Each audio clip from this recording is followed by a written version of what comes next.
Thailand telah mengesahkan undang-undang pernikahan sesama jenis. Tak lama setelah itu, diadakan pernikahan massal yang diikuti oleh ratusan pasangan sejenis. Banyak yang menganggap ini sebagai langkah maju dalam hak asasi manusia. Tetapi dari sudut pandang agama, hal ini jelas bertentangan dengan ketetapan Tuhan. Dalam Islam, pernikahan bukan hanya urusan sosial atau hukum, tetapi bagian dari fitrah yang telah Allah tetapkan. Islam mengajarkan bahwa hubungan yang sah dalam pernikahan adalah antara laki-laki dan perempuan. Dan di antara tanda-tanda kebesarannya, ialah Dia menciptakan pasangan-pasangan untukmu dari jenismu sendiri, agar kamu cenderung dan merasa tentram kepadanya. Dan Dia menjadikan di antaramu rasa kasih dan sayang. Sungguh pada yang demikian itu benar-benar terdapat tanda-tanda kebesaran Allah bagi kaum yang berfikir. Quran Surat Ar-Rum ayat 21.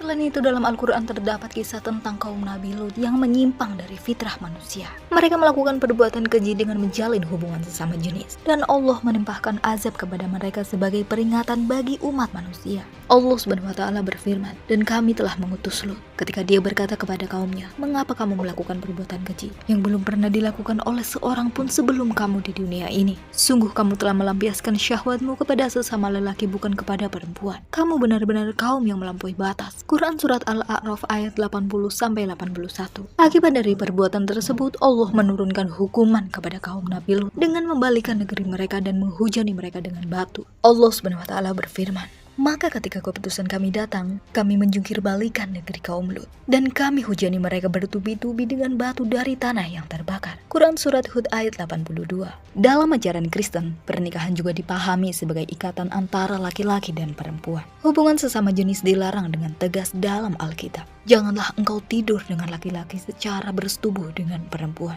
karena itu suatu kekejian. Imamat pasal 18 ayat 22. Larangan ini kembali ditegaskan dalam surat Paulus kepada jemaat di Roma, di mana hubungan sesama jenis dianggap sebagai bentuk penyimpangan dari fitrah manusia.